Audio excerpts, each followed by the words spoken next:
pardon pour ce retard d'une minute, mais nous avions perdu une des cartes, les cartes s'envolent. Donc nous reprenons le fil de ce cours qui, vous le souvenez, sous le titre « Textes sans frontières », est consacré à l'analyse de géographie littéraire, avec deux définitions. L'une qui est des géographies discursives, la manière à travers laquelle les mots produisent ou désignent ou font voir des espaces dans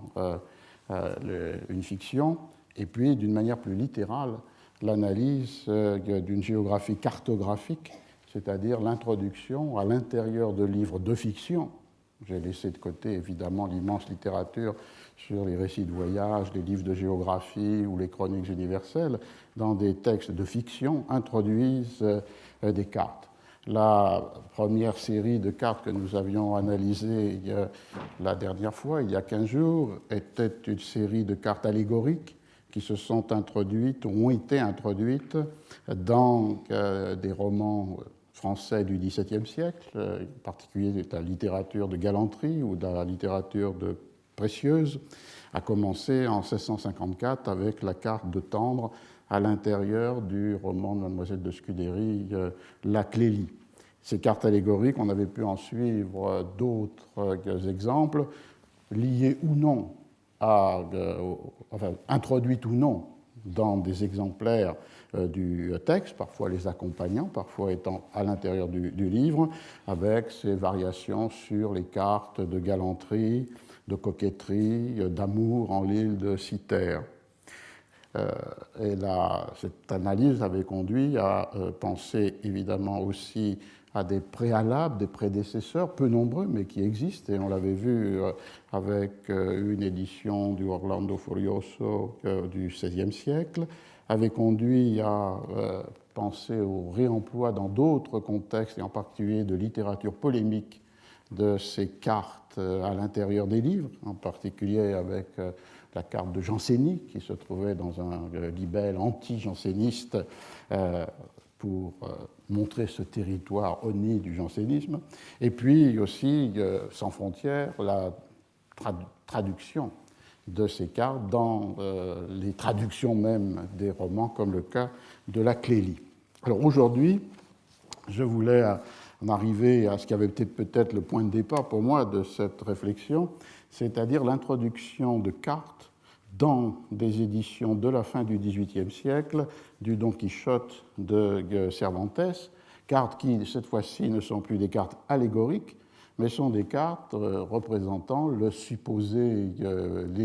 voyages du héros à travers les deux parties de l'histoire, celle publiée en 1605 et celle publiée en 1615. Pour commencer, si l'on parle de géographie littéraire et si l'on parle de Don Quichotte, il y a presque un passage obligé qui serait une référence à un texte fameux de Borges qui a pour titre « Les magies partielles du Quichotte ».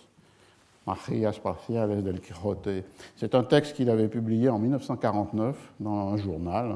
le quotidien de Buenos Aires, La Nación, et repris en 1952 dans le recueil qui a pour titre en français « Autres inquisitions ». Le point de départ de la réflexion de Borges, et vous verrez qu'il est proche de nos préoccupations, le point de départ, c'est pour lui le refus de Cervantes de considérer la réalité comme poétique et du coup de bâtir son œuvre, en particulier le Quichotte, sur une tension entre un monde imaginaire poétique, mais un monde réel qui est le monde dans lequel se déroule l'action, qui lui est tout à fait prosaïque. Et introduit cette distinction, Borges, avec cette notation qui oppose cette distinction radicale du monde imaginaire poétique et du monde réel prosaïque qui est le monde dans lequel se déploie la fiction, avec cette remarque aux géographies vastes et vagues de l'Amadis de Gaulle, un des grands romans de chevalerie, il oppose, Cervantes, les chemins poudreux et les sordides auberges de Castille. Imaginons un romancier de notre temps qui ferait figurer dans un récit parodique les postes d'approvisionnement en essence. Cervantes a créé pour nous la poésie de l'Espagne du XVIIe siècle, mais ni ce siècle ni cette Espagne n'étaient poétiques à ses yeux. Des hommes comme Unamuno, Azorín, Antonio Machado, qui s'étendrissent sur l'évocation de la Mancha, lui eussent été incompréhensibles. La conception de son œuvre lui interdisait le merveilleux. Pourtant, le merveilleux devait y figurer, ne fût-ce qu'indirectement, comme les crimes et le mystère dans une parodie du roman policier. Donc cette distinction amène à l'analyse par Borges des magies qui font entrer du merveilleux dans un récit qui est entièrement situé dans des lieux les plus prosaïques, communs à l'expérience du lecteur, de l'auteur ou du héros, les auberges sordides et les chemins poudreux de la Castille. Cette introduction, donc, d'un merveilleux dans une esthétique qui le refuse, passe par différents dispositifs, et ces dispositifs, pour Borges, ont un point commun, c'est de produire la confusion entre le monde du texte et le monde du lecteur, entre ce qu'il appelle l'objectif et le subjectif. Il en repère certains des plus fameux de ces dispositifs qui amènent le lecteur à un trouble quant à la distinction entre le monde dans lequel il est, lui, lecteur, et le monde qui est le monde du texte. Par exemple, au chapitre 6 de la première partie, lorsque le curé et le barbier font l'inventaire et aussi l'autodafé de la bibliothèque de l'Hidalgo, de Don Quichotte. Sur les rayons de la bibliothèque de Don Quichotte, on rencontre un livre écrit par Cervantes, c'est-à-dire la Galatea, la première partie de la Galatea que Cervantes avait publiée en 1585, le seul ouvrage publié par lui avant 1605. Et la première partie du Quichotte. Et le curé dit « il faut attendre la seconde partie ». Et jusqu'à ce qu'on voit cela, tenez ce livre, la première partie de la Galatea, dans votre maison. Donc un livre réel écrit par l'auteur du Quichotte dans la bibliothèque du héros lui-même. Un autre dispositif, c'est évidemment le dispositif du chapitre 9, lorsque l'histoire s'est interrompue brutalement à la fin du chapitre 8, faute de texte qui la narre et où le récit peut reprendre parce que le lecteur devenu auteur se met en quête d'une suite de cette histoire qu'il a enchantée et la rencontre dans un manuscrit à Tolède, mais un manuscrit qui est écrit par un historien arabe, Sidi Ahmed Ben Enkheli, et que le lecteur devenu second auteur fait traduire par un Morisque de Tolède. Ou encore, autre de ces vertiges qui font que le merveilleux s'introduit, non pas parce que l'on est dans des paysages arcadiens, comme dans le roman chevaleresque, mais parce que bouge et est brouillée la frontière entre le monde du texte et le monde du lecteur, c'est lorsque dans la seconde partie, dans les premiers chapitres, les personnages sont des lecteurs ou des commentateurs de la première partie. Et j'ai pu prolonger cette intuition de Borges en montrant qu'ils sont aussi des lecteurs de la continuation apocryphe de 1614 de Avellaneda, qui a écrit sa propre seconde partie du Quichotte avant même celle que Cervantes publie l'année suivante. Et à partir du chapitre 59 de la seconde partie du Don Quichotte écrite par Cervantes, il y a une présence extrêmement forte de ce livre de 1614, cette continuation apocryphe de Avellaneda, personnage jamais découvert avec certitude dans son identité réelle, et qui, du coup, là encore, renforce ce qui marquait le début de cette seconde partie, c'est-à-dire Don Quichotte, lecteur de Don Quichotte. Donc il y a tout cet ensemble de dispositifs qui vont dans ce sens de brouiller la distinction entre le monde du texte et le monde du lecteur et qui, du coup, introduisent du merveilleux dans la plus prosaïque des géographies. mise en abîme, en quelque sorte, du texte dans le texte, de la frontière effacée entre objectif et subjectif. Borges en dresse quelques, sinon une généalogie, mais du moins quelques comparaisons, évoquant d'une part la seconde grande épopée indienne, après le Mahabharata, qui est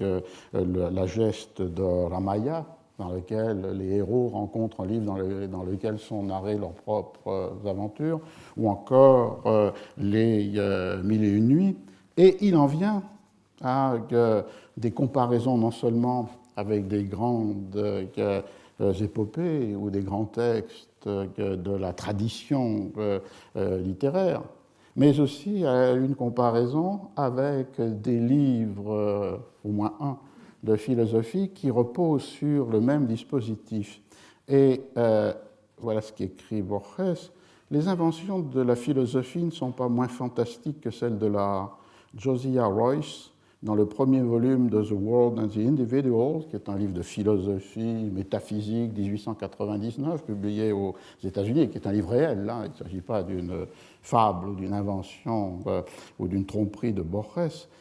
Josiah Royce a formulé celle-ci. Alors il cite le livre. « Imaginons qu'une portion du sol de l'Angleterre ait été parfaitement nivelée et qu'une cartographie y trace une carte de l'Angleterre. L'ouvrage est parfait.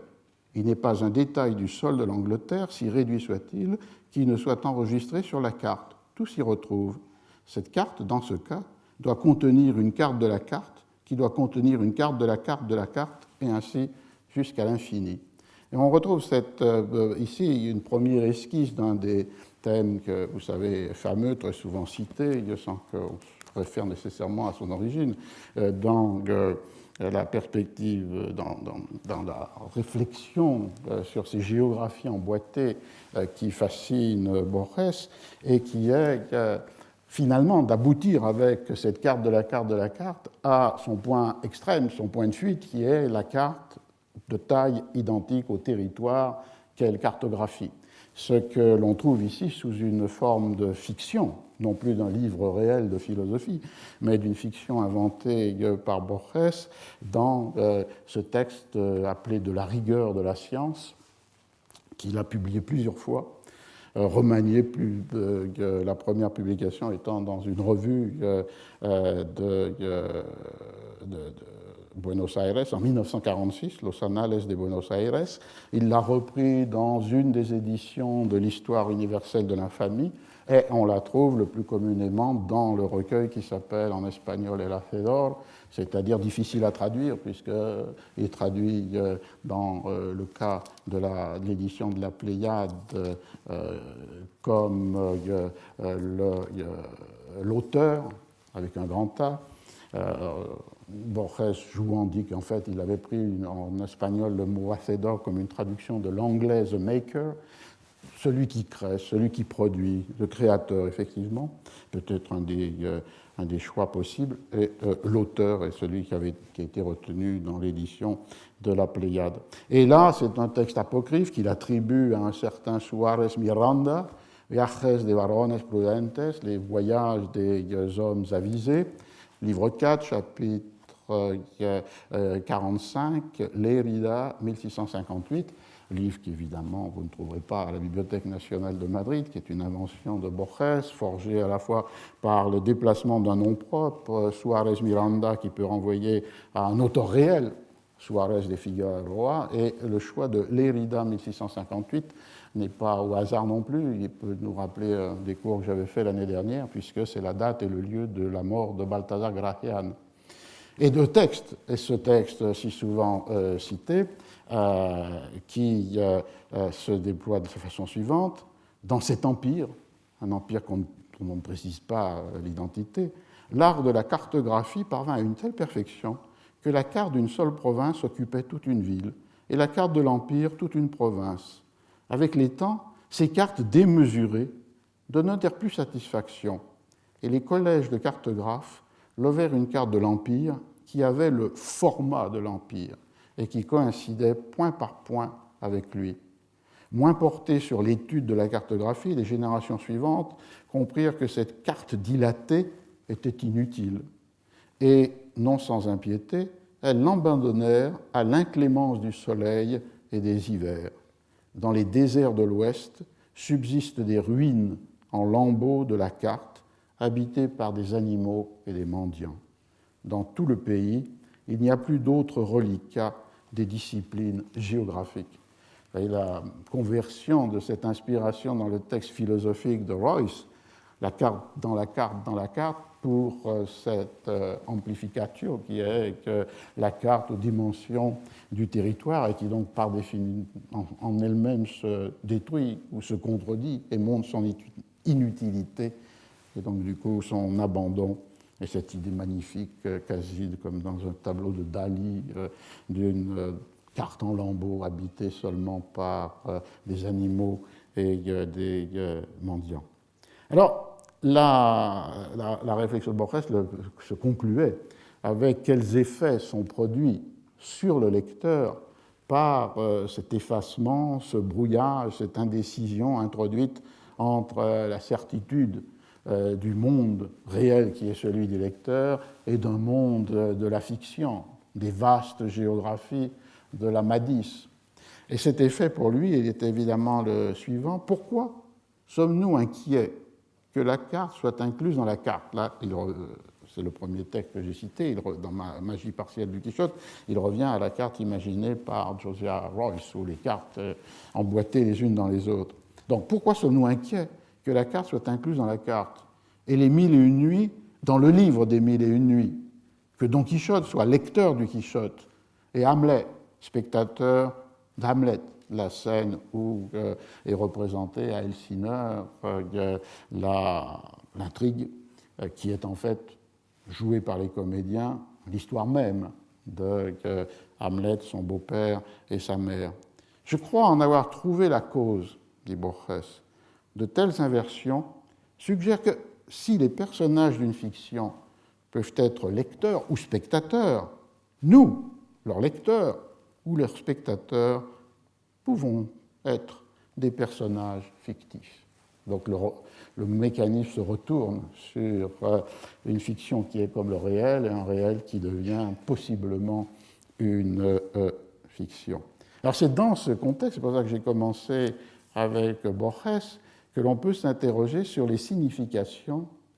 qu'apporte à la lecture de Don Quichotte la présence de cartes géographiques qui donnent comme réel sur un territoire réel à partir d'une carte réelle de l'Espagne les itinérances ou les itinéraires d'un personnage imaginé,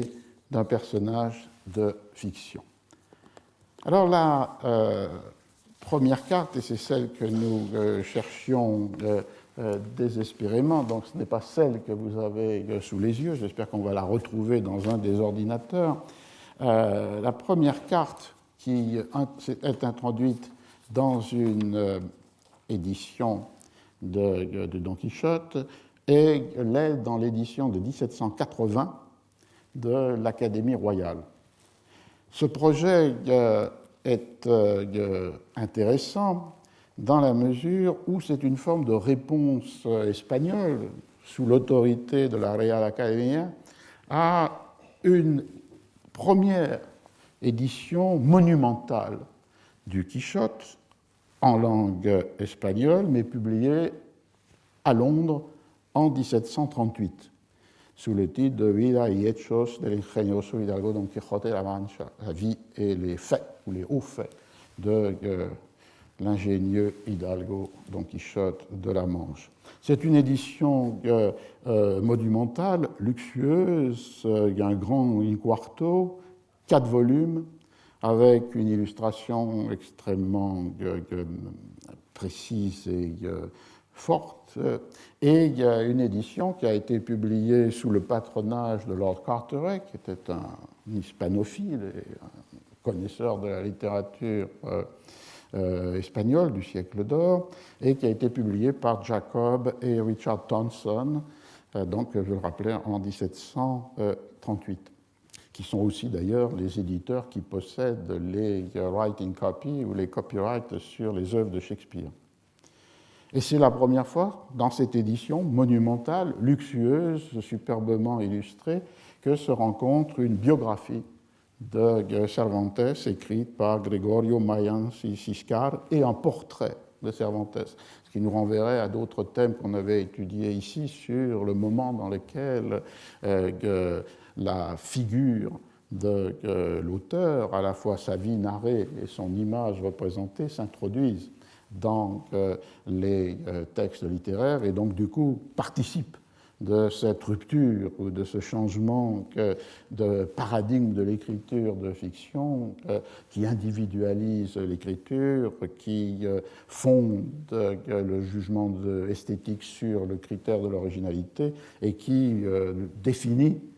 une première forme de la propriété intellectuelle ou de la propriété littéraire. Et pour Cervantes, cette association se trouve comme rendue visible dans cette édition anglaise, mais du texte en espagnol, de 1738, avec l'introduction du portrait et l'introduction de la première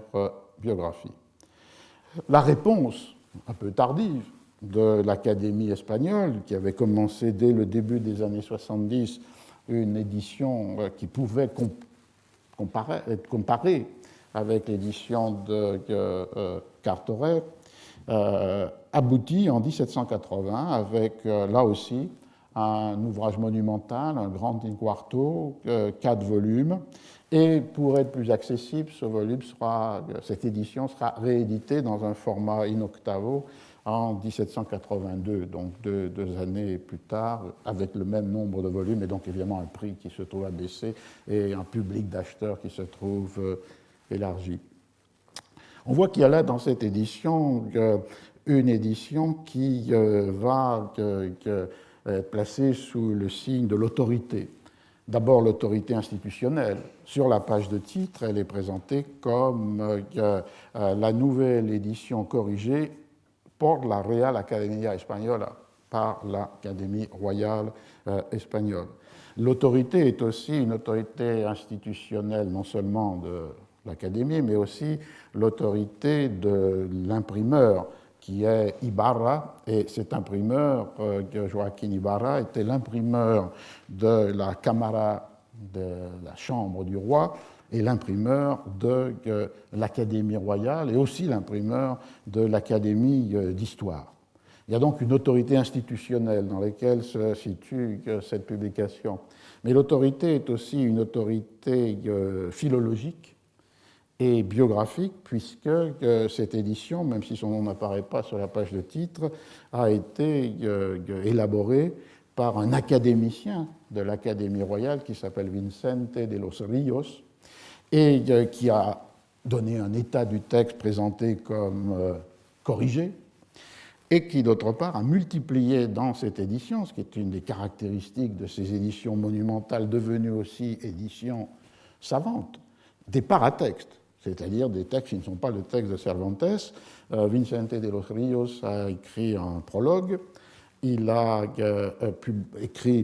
introduit dans l'édition ce qui est un jugement critique ou analyse du Quichotte, juicio crítico o análisis del Quijote. Il a écrit sa propre vie de Cervantes, et document qui nous retiendra un peu plus tard, il donne à la fin du livre un plan chronologique du Quichotte, c'est-à-dire une chronologie des événements qui surviennent dans le roman. On voit donc que le texte de Cervantes, rendu à, théoriquement, sa plus grande exactitude philologique, est aussi enserré, entouré par une série de paratextes qui visent à, soit sur l'auteur, soit sur le texte, donner un état de savoir biographique ou critique. Et c'est là où on rencontre une carte hors texte, j'espère qu'on la verra tout à l'heure, mais de toute façon, le cadre est le même, et qui a pour titre carte d'une portion du royaume d'Espagne qui comprend les contrées que parcourut Don Quichotte. Mapa de una porción del reino de España que comprehende los parajes por donde anduvo Don Quijote. Parajes, les contrées les régions, et où il a, en double, il a chevalier errant en Dante, et donc renvoyé à l'idée du parcours de Don Quichotte, et avec, dans le titre aussi, et les lieux de ses aventures. Et cette carte elle-même va, à la différence des cartes allégoriques que nous avions rencontrées il y a 15 jours, va se charger d'un poids d'autorité. L'autorité vient du crédit scientifique accordé à cette carte. Elle a été dessinée par Tomás López, c'est indiqué dans le cartouche qui est sur la carte, et dans ce cas-là, il s'agit d'un cartographe des royaumes, des provinces, des villes d'Espagne, qui meurt en 1802, mais 2 ans après, on publie un atlas administrativo-politique de l'Espagne à partir des cartes levées et dessinées par Tomás López. Il a aussi le titre de géographe du roi depuis 1770 et il est membre de très nombreuses sociétés savantes espagnoles du temps. Donc une autorité cartographique qui est liée à ce géographe-cartographe, Tomás López, qui publie des cartes bien réelles des divisions administratives ou des villes d'Espagne. Et toujours dans le cartouche est indiqué que le dessin de la carte par Tomás López a été fait en suivant las observaciones hechas sobre el terreno, les observations faites sur le terrain par un personnage qui s'appelle Joseph de Hermosilla, qui lui est capitaine du corps, dans le corps royal des ingénieurs du roi et en même temps un architecte qui a dessiné les plans des nouveaux palais royaux, soit à l'Escorial, soit à Madrid. Il y a donc une autorité scientifique et technique qui est investie dans la production de cette carte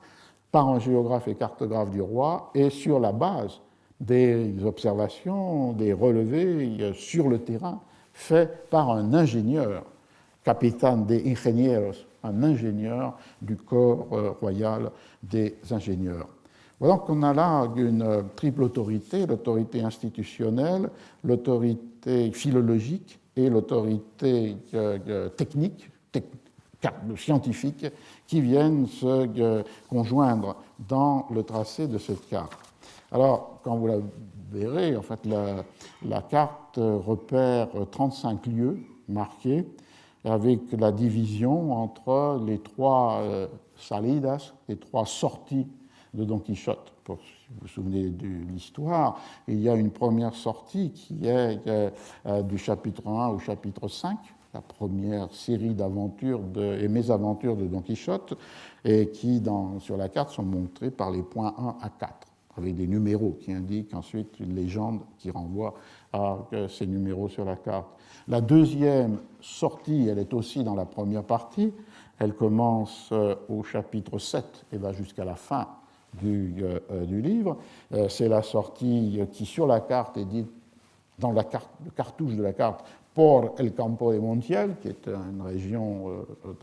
du centre de la Castille. Et c'est les points 5 à 16. Et puis, il y a la troisième sortie, qui est l'entière seconde partie du Quichotte, publiée en 1615, au moins à partir du chapitre 7, lorsque Don Quichotte, une fois encore, décide de se lancer sur les chemins poudreux de la Castille, et qui, là, va être désigné par les points 17 à 35 sur la carte. Les indications géographiques précises sont peu nombreuses dans les légendes. Il y en a une au point 22 qui est les lagunes de Ruidera et la grotte de Montesinos, j'y reviendrai, et d'autre part une autre qui est au point 33, la plage de Barcelone, cette plage où, défait par le chevalier de la Blanche Lune, Don Quichotte décide de faire retour pendant une année de pénitence ou d'abandon de son fantasme chevaleresque dans son village. Et il y a une indication géographique qui est montrée entre 24 et 25, passage dans le royaume d'Aragon, puisque évidemment de cette troisième sortie de Don Quichotte qui amplifie ces espaces. Il y a le passage de la Manche à la traversée de la Castille pour ensuite entrer dans le royaume d'Aragon dont dépend la Catalogne. L'originalité de cette carte est évidemment dans la cartographie des voyages, des itinéraires ou des itinérances du héros. Ce n'est pas la première fois qu'il y avait une carte d'Espagne dans une édition du Quichotte. La première attestation est en 1781, de nouveau en Angleterre, chez un libraire éditeur de Salisbury, Eaton, mais en même temps qui travaille avec 4 stationers de la Stationers Company, et qui, en 1781, publie une édition du texte en espagnol sous le titre de Historia del famoso caballero Don Quijote de la Mancha, histoire du fameux chevalier Don Quijote de la Mancha, reprenant pour l'ensemble du roman, entre guillemets, le titre de la seconde partie de Don Quichotte, lorsque Caballero a remplacé Hidalgo. Il y a bien une carte d'Espagne qui est dite accommodée à l'histoire de Don Quichotte de la Manche, mais dans cette édition, la carte identifie des lieux, mais elle ne cartographie pas les itinérances ou les voyages de Don Quichotte. C'est une édition qui d'ailleurs participe de ces éditions érudites, puisqu'elle est due à John Bowles, qui a ajouté dans l'édition des index des noms propres, des index des mots, enfin les plus rares ou obsolètes du texte, a ajouté aussi un index des proverbes identifiés, ceux que Sancho utilise pour tisser son discours, un index des noms propres, et à cela un index des lieux montrés sur une carte, mais sans que le personnage de fiction se meuve sur cette carte d'un lieu à un autre. L'innovation de l'édition 1780 de l'Académie royale, c'est justement de cartographier des itinéraires, des voyages, 3, qui scandent les 2 parties du Quichotte. Alors la seconde carte, on l'a sous les yeux, elle est de 1797-98. Il y aura une réédition en 1798-1800. Cette fois-ci, l'éditeur, au sens de celui qui établit le texte, est le bibliothécaire du roi, Juan Antonio Pellicer. Il est aussi membre de l'Académie royale d'histoire. C'est un personnage intéressant, un de ces membres de Lumière espagnol de la fin du XVIIIe siècle. Avant cette édition du Quichotte qu'il a pris en charge, il avait donné 2 livres qui participent un peu du même horizon savant sur les textes. D'une part, un essai d'une bibliothèque des traducteurs espagnols, un livre publié en 1778, et d'autre part, une nouvelle édition de ce qui était la grande bibliographie de la langue espagnole, qui était la Biblioteca Hispana Nova de Nicolás Antonio, qui datait du XVIIe siècle et dont il donne une réédition corrigée, amendée, augmentée en 1780, dans les années 1780. Alors, l'édition de Pellicer se présente comme toujours une nouvelle édition corrigée, et elle est aussi riche de paratextes. Il y a pour faire argument publicitaire contre l'édition de l'Académie, on emploie systématiquement au titre le mot de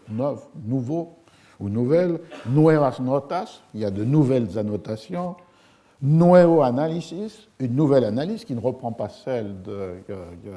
Vicente de los Ríos. Il y a une vie de l'auteur nuevamente aumentada, nouvellement augmentée, et présentée comme une nueva édition. Et là, on est avec en fait une édition en 9 volumes et publiée par un des grands libraires éditeurs de Madrid, Gabriel de Sancha, qui était le fils aussi d'un précédent, son père, lui-même libraire éditeur,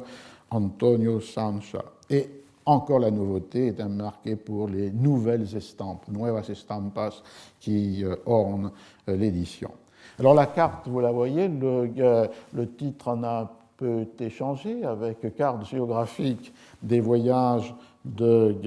Don Quichotte et les lieux de ses aventures, selon les observations historiques de Juan Antonio Pellicer, ce qui renvoie dans les paratextes à une contribution de Pellicer qui apporte une description géographico-historique des voyages de Don Quichotte de la Manche. La nouveauté ici est une nouvelle structuration ou un nouveau découpage avec 45 sites qui sont répertoriés. Je vous rappelais que dans la première carte, que j'espère nous verrons, il n'y en avait que 35, avec la même structure, c'est-à-dire les 3 sorties, primera salida, segunda salida, tercera salida, qui correspondent à ce qui étaient les 3 voyages de Don Quichotte. Ici, rythmé de façon un peu différente. La première qui correspond comme dans la première carte au point 1 à 4, c'est celle de la sortie de Don Quichotte seul pour le Campo de Montiel. La deuxième qui correspond au point 5 à 16, c'est lorsqu'il sort avec son écuyer, mais por el mismo camino, dans la même zone. Et la troisième, c'est 17 à 45, c'est la seconde partie, avec ici des indications géographiques nouvelles. Le point 35, c'est le moment où Don Quichotte passe l'Èbre, passo el Ebro Don Quijote. Et le point 37, c'est le moment où llega Don Quijote en Barcelona. C'est une même structure. Ce qui est intéressant, c'est que cette sorte de présence géographique dans l'édition du Quichotte n'est pas limitée à la seule carte que vous avez sous les yeux, mais est aussi accompagnée de 2 autres plans qui apparaissent dans l'édition. L'un qui est celui des lagunes de Ruidera et qui a comme titre Les lagunes de Ruidera et du parcours que font leurs eaux en excès sous le nom de Rio Guadiana. Et le deuxième plan, c'est la caverne ou la grotte, on traduit l'un par le nom de l'autre, la cueva, de Montesinos. Et dans les 2 cas, et en particulier pour les lagunes, il y a la même crédit scientifique qui est apporté à cette image qui est introduite dans l'édition de l'histoire, puisque le plan des lagunes est donné comme ayant été levé par Juan de Villanueva, qui est un architecte du roi et de la ville de Madrid. Et Pellicer dit dans son propre texte, sa propre description historico-géographique, que cet architecte lui a envoyé une lettre avec une description extrêmement précise de ces lagunes de Ruidera et du fleuve Guadiana et de la naissance de ce fleuve. Et d'ailleurs, il en fait bon usage puisqu'il y a 5 pages dans la description historico-géographique de Pellicer qui sont consacrées à ce lieu géographique des lagunes et du fleuve. Alors, ce qui est le plus fondamental, ce qui apparaît ici plus nettement encore qu'en 1780, c'est la circulation qui existe, et qui aurait sans doute enchanté Borges, entre l'invention de la fiction, l'écriture de Cervantes, et d'autre part, cette réalité historique et géographique documentée par l'érudition philologique ou historique et établie par le savoir topographique et géographique. Je vais m'attacher un peu à cela pour montrer comment fonctionne ce mécanisme qui rentre tout à fait dans cette perspective de la confusion du monde du texte et du monde du lecteur. Le plan des deux, les lagunes et la grotte de Montesinos, renvoie au chapitre 22 et 23 de la seconde partie de Don Quichotte. C'est le moment où, dans ce tissu d'aventure, Don Quichotte désire visiter cette caverne de Montesinos dont on parle dans le pays. Je cite, « Il avait grand désir d'y entrer pour voir de ses propres yeux si les merveilles que l'on en disait par tout le pays étaient vraies. » Et du coup, Don Quichotte, après les noces de Camacho, demande à être amené devant ce lieu, la caverne de Montesinos. Et le texte dit au chapitre 22 que le licencié, qui est un des personnages rencontrés préalablement, lui promit qu'un sien cousin, fameux écolier, féru de livres de chevalerie, le mènerait jusqu'à l'entrée même de la caverne et lui ferait voir les lagunes de Ruidera, renommées par toute la Manche et même par toute l'Espagne. Et c'est le chapitre, fin du chapitre 22 et le chapitre 23 sont entièrement voués à la description de cette visite de la grotte de Montesinos par Don Quichotte. Au chapitre 22, cette visite commence ainsi. Don Quichotte déclara que, dût-il descendre jusqu'aux abîmes, il voulait en voir le fond. Ils achetèrent donc près de 200 brasses de corde et le lendemain, à 2 heures de l'après-midi, ils arrivèrent à la grotte dont l'entrée est vaste et spacieuse, mais pleine d'ajoncs, de figuiers sauvages, de ronces et de broussailles, si épaisse et emmêlée qu'elle l'obstrue et la masque toute. Mais malgré ces obstacles, Don Quichotte descend encordé dans la caverne ou la grotte de Montesinos et effectivement, il rencontre le personnage qui s'y trouve là. Le chapitre 23 a pour titre « Des choses admirables que l'admirable Don Quichotte compta avoir vues en la profonde grotte de Montesinos, dont l'impossibilité et la grandeur font qu'on tient cette aventure pour apocryphe. » Très souvent dans les titres de Cervantes, il y a ce jeu avec en quelque sorte de discours sur le discours. Alors cette aventure tenue pour apocryphe renvoie à cette descente dans la caverne et qui est la rencontre avec Montesinos, qui est un personnage du fond folklorique ou poétique des romances de la tradition orale, los romances viejos, et qui est l'histoire empruntée au roman de chevalerie de Montesinos et de son ami Durandarte, Durandarte étant tué à la guerre et demandant à Montesinos de lui extraire du corps le cœur pour le porter à sa bien-aimée Belerma. Et ce sont ces personnages-là qui se trouvent dans la grotte où ils ont été placés là par l'enchantement de Merlin. Et la description de Don Quichotte de ces merveilles est à la fois la description du lieu. Bientôt s'offrit à ma vue un royal et somptueux palais ou forteresse dont les murs et les murailles semblaient être de clair et transparent cristal. Une grande porte à 2 battants s'ouvrit et j'en vis sortir et venait vers moi un vénérable vieillard vêtu d'un manteau de bure violette qui lui traînait jusqu'à terre. Et il s'agit de Montesinos qui conte à Don Quichotte ces aventures directement empruntées au répertoire des romances et histoires de chevalerie et qui amènent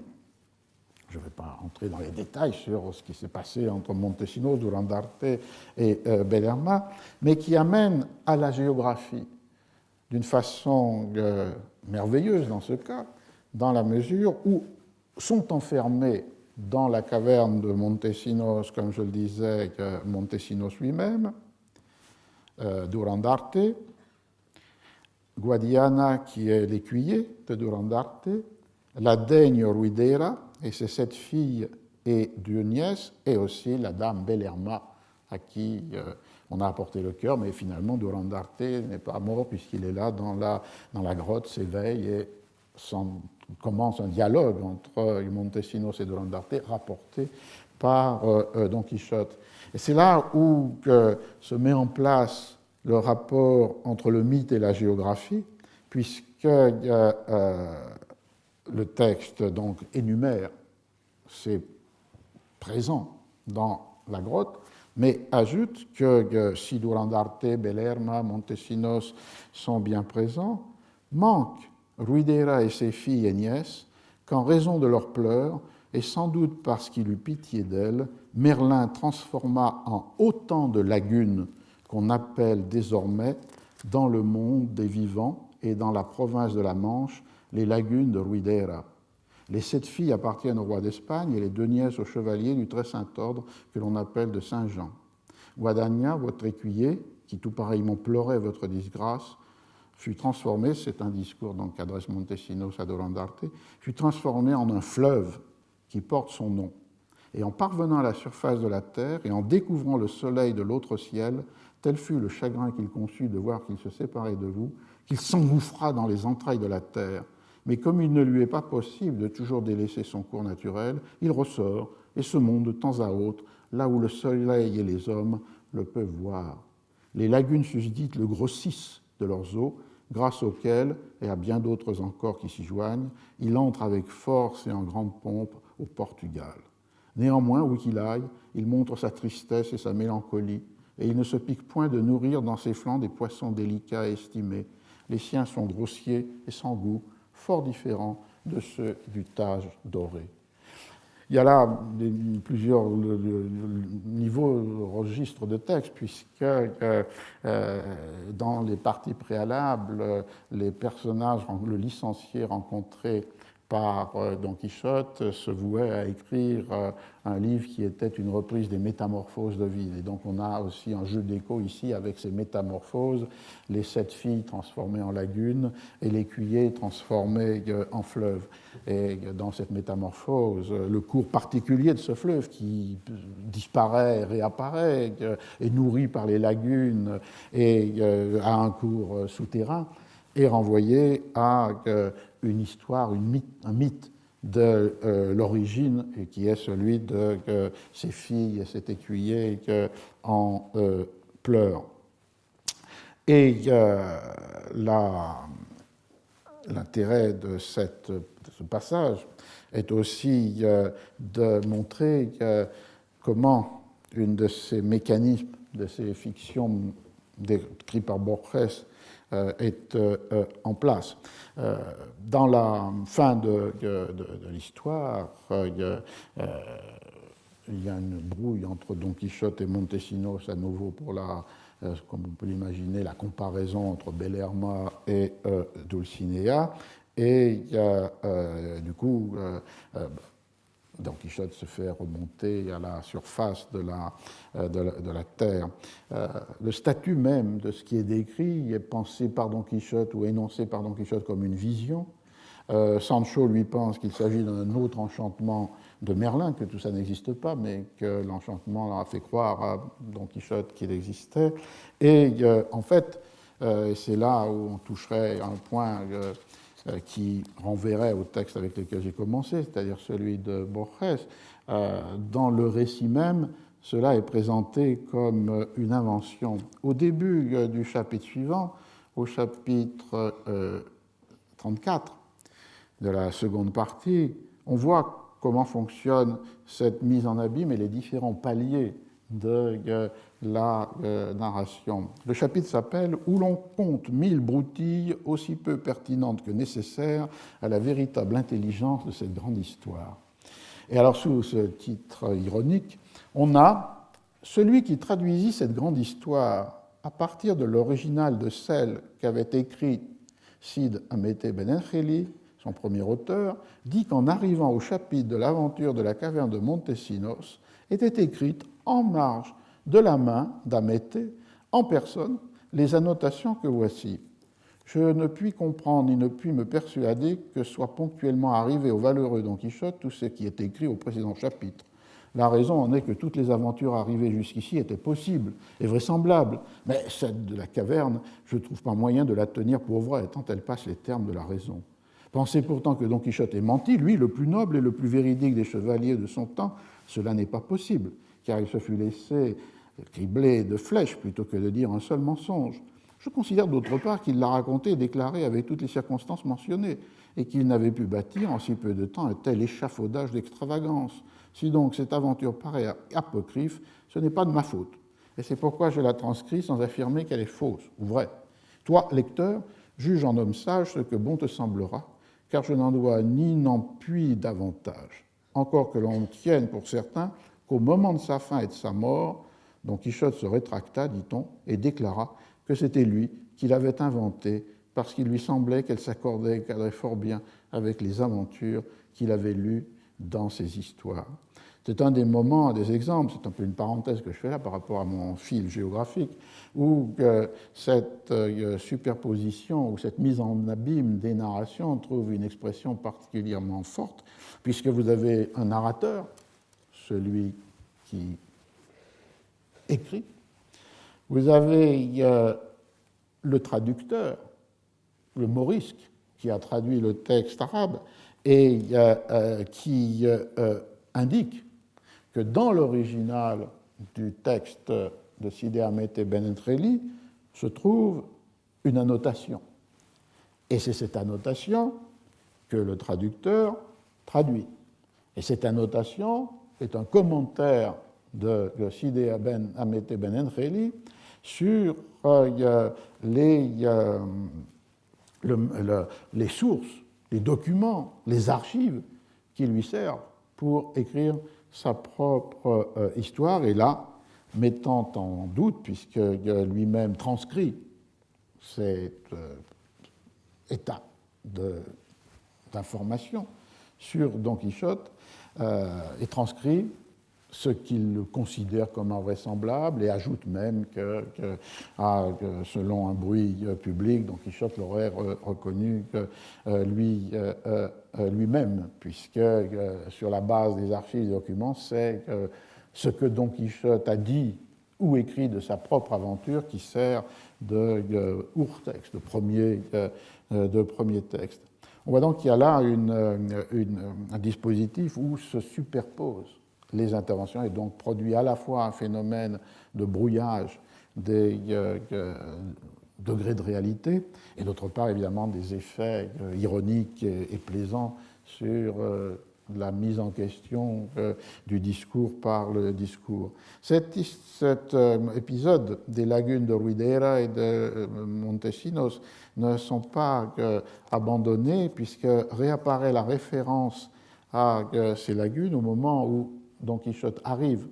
à Barcelone et avec Sancho, pour la première fois, voit la mer. C'est un passage très beau, à la fois poétique et comique. C'est au chapitre 61. L'aurore céda la place au soleil qui, du plus bas de l'horizon, découvrait peu à peu un visage plus large qu'une rondache. Don Quichotte et Sancho étendirent leurs regards de tous côtés. Ils virent la mer qu'ils n'avaient jamais contemplée jusqu'alors.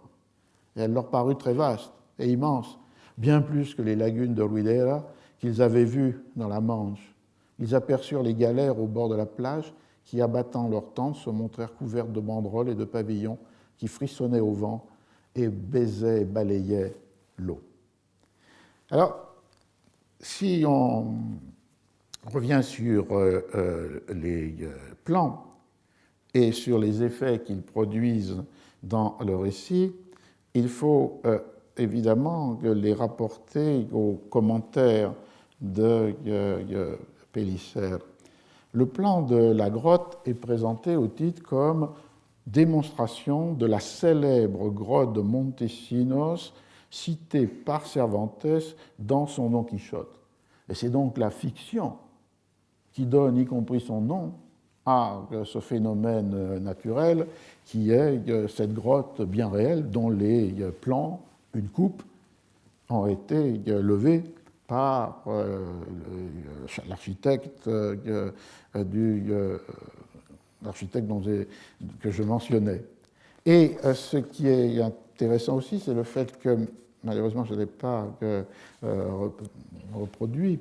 il y a non seulement une coupe, non seulement un plan, non seulement une coupe de la grotte, mais aussi une image, une vue extérieure. Et en fait, cette vue extérieure, sur cette planche qui est une planche savante, faite à partir des relevés de Juan de Villanueva, de sa description des lagunes et de la caverne, représente le moment que j'ai lu, c'est-à-dire le moment où Don Quichotte, Sancho et le cousin du licencié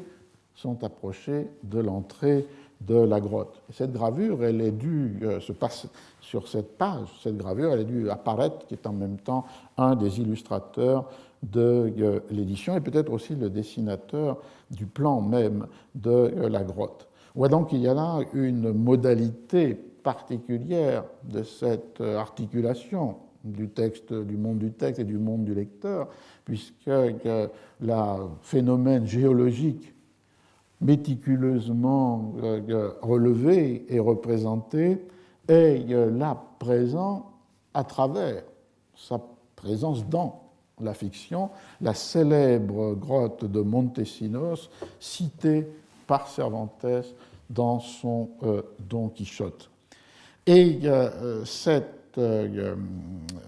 manière de faire va donner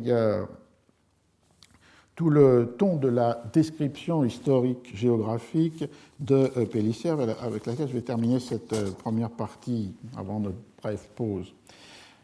Dans la mesure où ce texte, cette description historique géographique de Pélissère, est fondé sur une très grande érudition. Je vous rappelais qu'il était bibliothécaire de la bibliothèque du roi. Et dans cette description historique géographique, il y a de nombreuses citations de documents historiques. Par exemple, ce qu'il appelle les relaciones de los pueblos de España, les relations des peuples d'Espagne, qui sont une extraordinaire série documentaire demandée sous forme d'une enquête dans toute l'Espagne par Philippe II en 1574, renouvelée en 1578, c'est-à-dire que pour chaque communauté, village, des enquêteurs remplissent une sorte de formulaire déjà préétabli dans lequel on décrit la géographie du lieu, des éléments historiques, les ressources, les nombres des habitants, la nature de la population, ce qui est devenu dans l'historiographie sur l'Espagne du siècle d'or, les relaciones topográficas, et qui sont un document extrêmement premier, et sans doute une des premières grandes enquêtes de type démographique, géographique et économique de l'époque moderne. Dans un autre moment, Pélissère parle de ces documents qu'il a vus dans la bibliothèque du roi comme des indicaciones históricas, geográficas et économicas, historiques, géographiques et économiques. Et il se sert de ces documents dans un rapport avec le texte de Cervantes, par exemple, pour évoquer quelles sont les origines, les opinions des habitants de la communauté de Daimel sur les origines du Rio Guadiana. Et aussi, il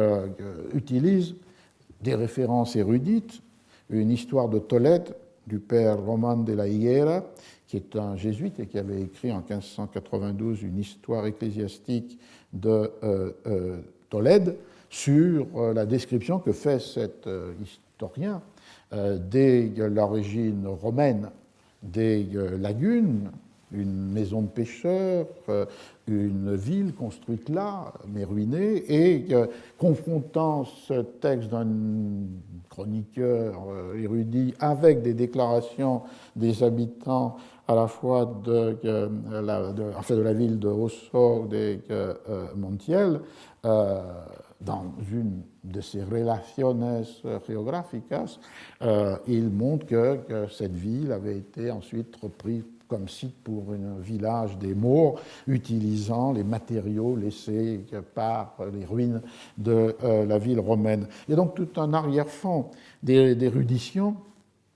y compris critique, parce que ce père Roman de la Higuera n'avait pas toujours réputation d'exactitude, dans la mesure où il est un de ceux qui avait donné crédit à une histoire dont on trouve un écho d'ailleurs dans le Quichotte, et qui était l'histoire des livres de plomb du Sacromonte, c'est-à-dire une découverte qui montrait que les envahisseurs arabes de l'Espagne étaient en fait déjà chrétiens, et donc qui, d'une certaine manière, faisaient gommer un aspect de l'invasion, c'est-à-dire terre d'islam, pour prouver que par différents moyens, des reliques, des textes, qu'il y avait déjà une première forme de christianisation dans ces populations arabes, qui a été évidemment critiquée, y compris dès le XVIIe siècle, par des érudits dévoilant les livres de plomb du Sacromonte comme des supercheries ou des faux. Donc, pour utiliser ce témoignage, Pellicer est obligé de séparer ce qui lui paraît tout à fait authentique dans la description des lagunes de Ruidera de cette invention et falsification qui portait sur les livres de plomb. Du coup, cette érudition qui sature cette description historico-géographique, évidemment, situe le texte de Cervantes dans un horizon qui n'est pas seulement celui d'une invention de fiction. D'autant que les corrections qu'apporte Pellicer au texte de Cervantes en termes de réalité objective ne peuvent que renforcer cette indécision. Par exemple, citant la lettre de Villanueva, l'homme qui a fait les relevés des lagunes de Ruidera, il dit qu'on peut marquer qu'il y a 13 lagunes, chacune ayant leur nom, alors que, dit Pellicer, Cervantes n'en a mentionné que 9, les 7 filles plus les 2 nièces de la personnage Ruidera, et que, y compris dans les relations géographiques, on peut n'en mentionner parfois que 11, comme le font les habitants de Armagacía ou de la Osa de Montiel. On voit qu'il y a un dispositif ici qui domine toute cette approche chronologique et géographique de Vicente de los Ríos, qui, dans un permanent va-et-vient entre le texte de Cervantes pris au pied de la lettre et, d'autre part, cette érudition, qui est une érudition du type de l'histoire au XVIIIe siècle, retour aux sources, par exemple les relations des peuples d'Espagne, jugement critique sur les chroniques ou les histoires, en fait, donne une dimension d'objectivité au texte de Cervantes, là même où ce savoir sert à montrer que Cervantes a commis telle ou telle erreur, et par exemple sur le nombre des lagunes de Ruidera. Il y a sûrement là une manière, un autre de ces dispositifs qu'évoquait Borges pour désigner cette entrée dans la confusion entre le monde du texte et le monde du lecteur. Et dans la deuxième partie de cours aujourd'hui, on suivra cette cette histoire des cartes dans les éditions du Quichotte, mais aussi des effets que produit sur l'interprétation, la lecture, l'appropriation du Quichotte, cette présence d'une réalité géographique traduite dans la publication cartographique. Alors, comme à notre habitude, on peut faire une petite